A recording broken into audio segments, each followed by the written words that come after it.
and welcome to today's session on how to leverage MLOps as part of the Data Innovation Summit. My name is Tanu Chellam, and I am VP Product at Seldon.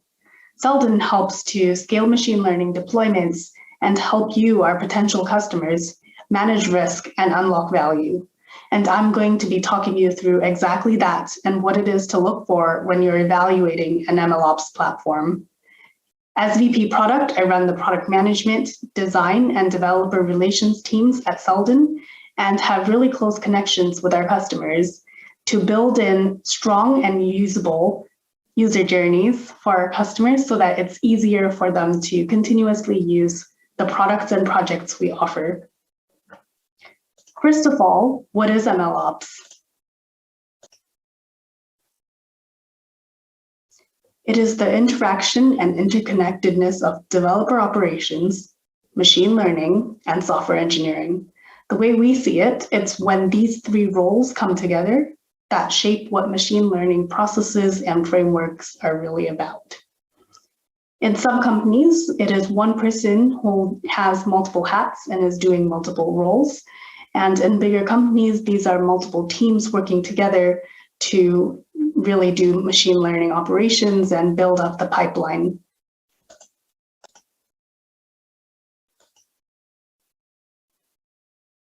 So why is it so slow to move models from R&D to production?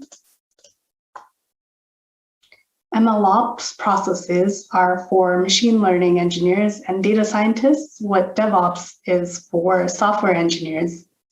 Essentially, it moves them through the DevOps processes with machine learning use cases in place. When you start with machine learning, you start with experimentation. At this stage, you're collecting data and making sure it is clean and sanitized as much as possible. The better the quality of data, the higher the quality of the models and better and more accurate predictions the models are able to make. That is by far the most important step. The next step is really configurations and figuring out which features you want to be tracking against. And this basically configures the models so that you continuously have accurate models put in place, even as data is changing. Once you're satisfied with your experimenting and you're ready to move your models into production, here comes the hard part. There are 5 steps associated with it. Step 1, you have to think about the model source control, and you want to be really clear about this and have well-defined processes and procedures in place as you want models to be as reproducible as possible. Once you are satisfied with experimentation, it's time to consider moving your models into production. Here comes the hard part. There are 5 steps associated with it. First, you have to think about your model source control because you want to be very well defined with your processes and procedures as models should be as reproducible as possible. Reproducibility is key because it helps with your data retention policies and helps you understand what model version each version of the model is, where it's stored, and making sure that it's easy to share for collaboration and reuse where possible. Once you are satisfied with experimentation, it's time to move your models into production. Here comes the hard part. There are 5 steps associated with it. First, think about model source control. You want this to be really clear and have well-defined policies and procedures as you want your models to be reproducible. Second, it's looking at data retention policies. This is associated with model versioning and source control to begin with, because not only is it important to know which version of your model you're using, but also where it's stored and making sure it's easy for others to access it when they're allowed to. Reusability is also something important to consider, especially if your models have high accuracy and it's something that you want to share across the company. It's also really important to care about authorization and approvals here to make sure that people who don't have permissions to use either data or the models don't have access to it. But when they do, that it's easy for them to access these models and the data sources that it relies on. Thirdly, it's about looking at model packaging. So this is things like containerization to capture dependencies and model interoperability to be able to reuse across a bunch of influencing stacks. Fourth, it's about model validation. So here's where you're thinking about unit testing, functional testing, performance testing. You're trying to really test drive your model to see if it's fit for production. And once it's ready, you know that you can stand behind it. Lastly, it's about model deployment.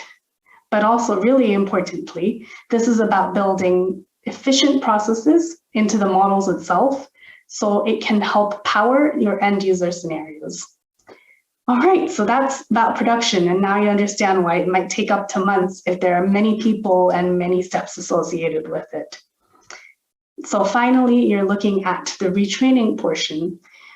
So as you constantly monitor your data, and if the models are changing or if your data changes, perhaps you have a new source of data or that you have changed a configuration in your model and it's no longer predicting as accurately, it's time to reconsider if you need to look at your data all over again and make sure it is sanitized, that you're getting more data sources in, or removing some if they're irrelevant at this point.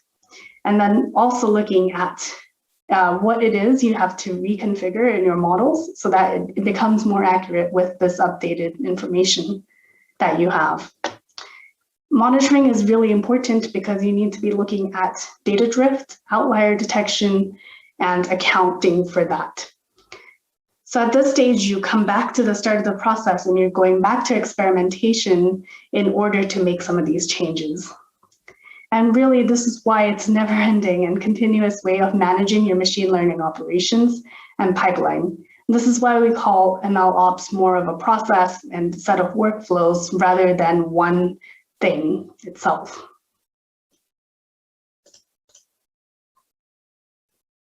All these steps in the process are why it's really important to consider all of these factors as we've talked about when you're evaluating an MLOps platform.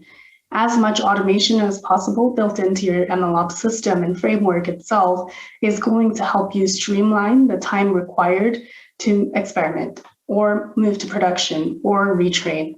And all of these have real impact to your ROI, either in the sense that it is causing you cost and additional amounts of money to be able to do these steps manually, or in the sense that it's preventing you from achieving better revenue generation activities. Therefore, looking at automation and frameworks that have automation built in are going to help you along the journey. All right, so then looking at what is that hidden debt of machine learning? Well, ironically, the hardest part of doing machine learning is all the infrastructure and configurations associated with it. Managing ML is much harder than just the ML code itself. There's this great research journal by Google, which was published in 2014, that points to all the hidden debt, or what they call it as hidden debt, in machine learning.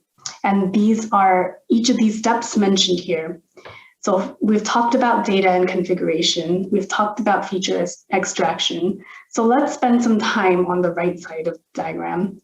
So here is where you're looking at resource management, analysis of your tools itself, making sure you have the right processes in place, and working to integrate your training and experimentation phases of your process with your serving and monitoring infrastructure.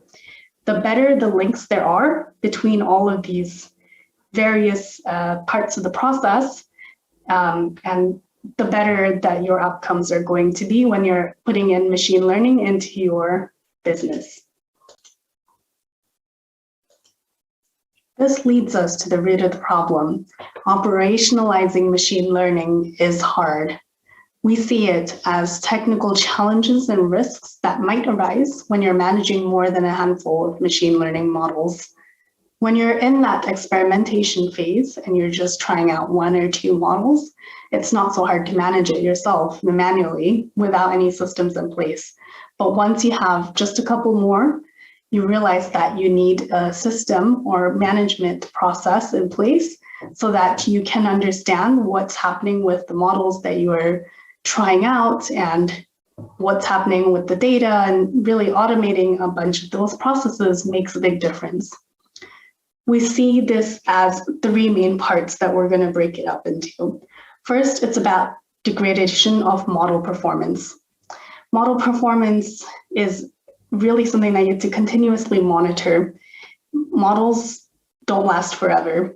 As data and inputs change, your models will perform more or less accurately than before.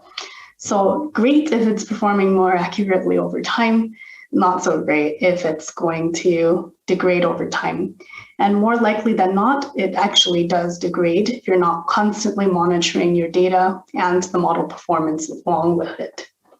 If you're not monitoring the model performance, it really associates with a lower return on investment because the models are less accurate and therefore predicting and forecasting for worse decision outcomes.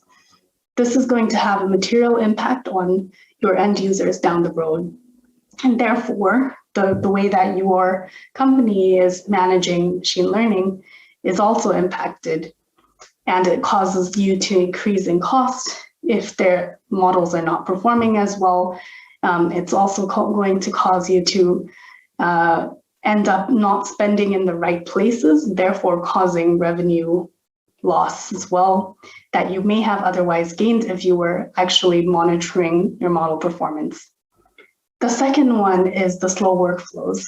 We talked about this earlier when we were looking at the MLOps processes in place and what MLOps really is. As there are multiple roles and potentially teams involved, it's actually quite difficult to scale your systems if there are so many workflows and so many people in the mix. Any system or process you can set up for this will help you alleviate some of the problems there. And with better collaboration, you can also have better outcomes for your company. And lastly, it's about oversight and how much you're looking at the things that could potentially be risks that you would like to mitigate early on. Really what this means is that if you are not constantly monitoring your data and your model performance, potentially this might leave you at risks of reputational damage, financial loss, or fines. And this is really because of data lineage and audit trail logging that may be missing. So we're a bigger authority coming in to look at how you've been implementing machine learning in your company, and you cannot track your data through the journey that it took. There might be some negative consequences associated with it. So overall, there are a number of different areas to look into when you are involving machine learning models and applying them in production in your business environments. So how do organizations adopt ML? The way we see it, it starts with that data readiness, feature engineering, and training piece that we talked about earlier. Here, in terms of how Seldon is involved, Seldon works with a bunch of partners to have some integrations built in so that the process of MLOps is a lot smoother for you. Next, it's around serving the models and monitoring components. Like we talked about earlier, when you only have a couple of models, you don't need a framework in place. But as you add on more models or you have various data sources and you need variations of your models built in, it becomes harder to manage without a framework. This is where we see this as a step in the machine learning maturity of customers. So when customers look at orchestration of models, it's really about helping them to do some progressive rollouts or better management of their models. Next, it's around monitoring. We see this as a step up from how mature you are in your adoption of ML. The more mature you are, the more of these steps you will be doing. Monitoring is really important. We spent some time talking about it previously, but really it's to detect when data drifts or there are changes to your data that have not been accounted for with the way your model is performing those predictions. Therefore, constantly monitoring what's in place, having the data lineage tracking and audit logs in place are really important here. And lastly, we see it as the final stage of how customers have adopted machine learning. It's really important to understand why changes have happened to your data and why your models are reacting the way they do. For us, this is about building in some explainable AI in place into our systems. So if the data has drifted, that our explainers libraries are able to explain to you why that has happened, or at least provide with high level of certainty what we think could have been possibly the problem there. And we help at Seldon to manage across these three main steps of the MLOps journey, serving, monitoring, and explainability, and work closely with partners for the other integrations and are known for this. So finally, let me tie this into where Seldon fits in that MLOps journey. We spent a bit of time just now talking about serving, monitoring, and explainability and how customers are adopting it. And we see this as a progression of maturity of adoption as you move through the steps in the process. So when I said that we have partnerships and integrations for the training parts of the process, we really are talking about both experimentation as well as just training your models in production. But it's really the managing your models in production that we are helping with. So Seldon Core Enterprise focuses on serving infrastructure specifically, whereas Seldon Deploy covers serving, monitoring, and explainability. We also have a lot of open source projects that these products are built on, and they have very high standards of quality that we are very proud to stand by.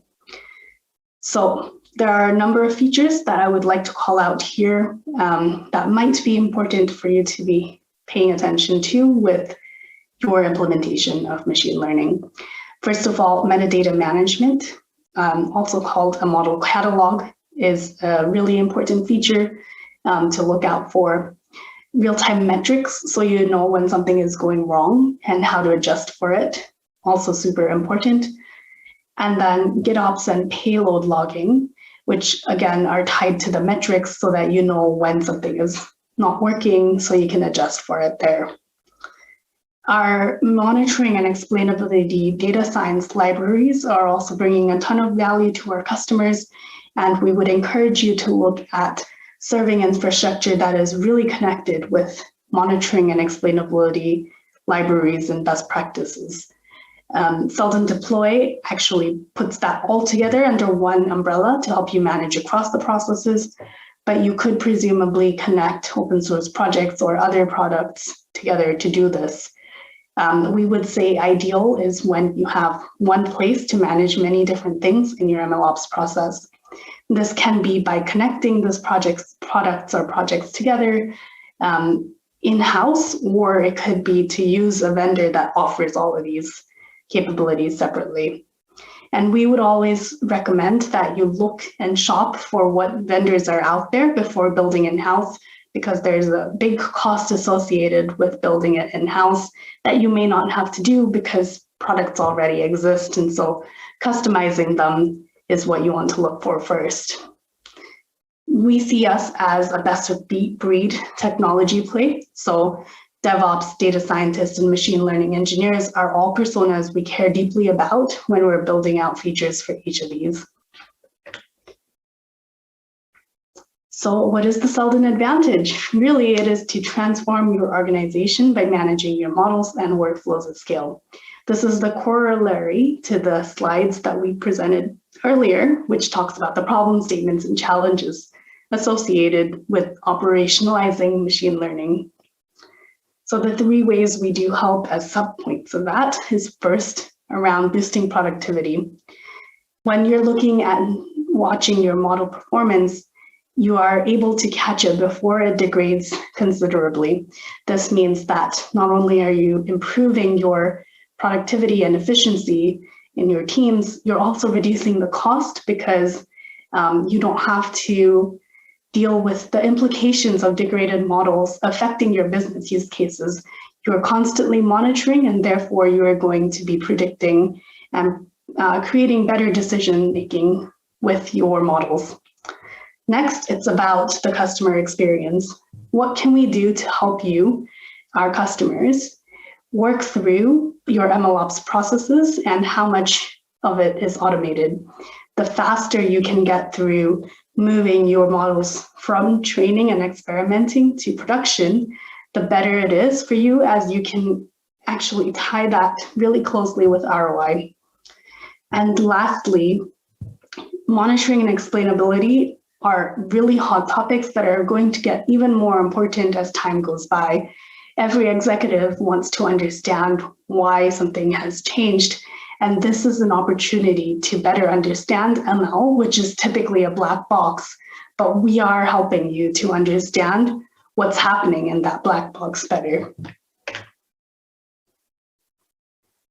Our impact is also felt all around the world. We are a global company with our footprint everywhere. There are a couple of places that we are not active in, but this is more about being less active than we are invisible. So first of all, number of models installed, 1.7 million.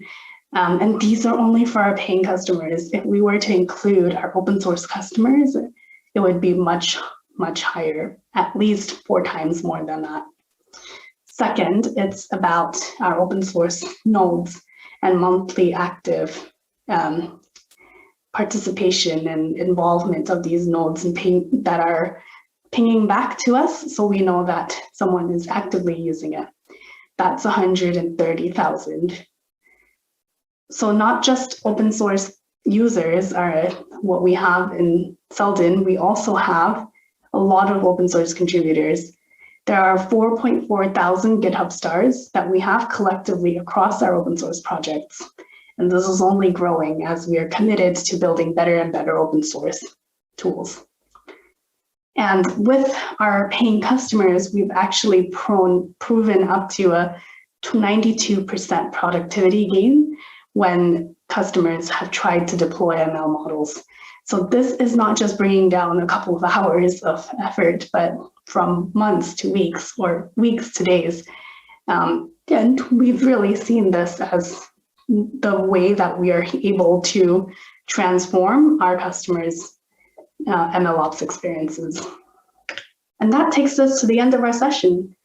Well, come visit us at go.seldon.io/Data Innovation Summit to learn more either about us, or if you have any questions about MLOps in general, feel free to reach out to us, or you can contact me directly with my Twitter handle.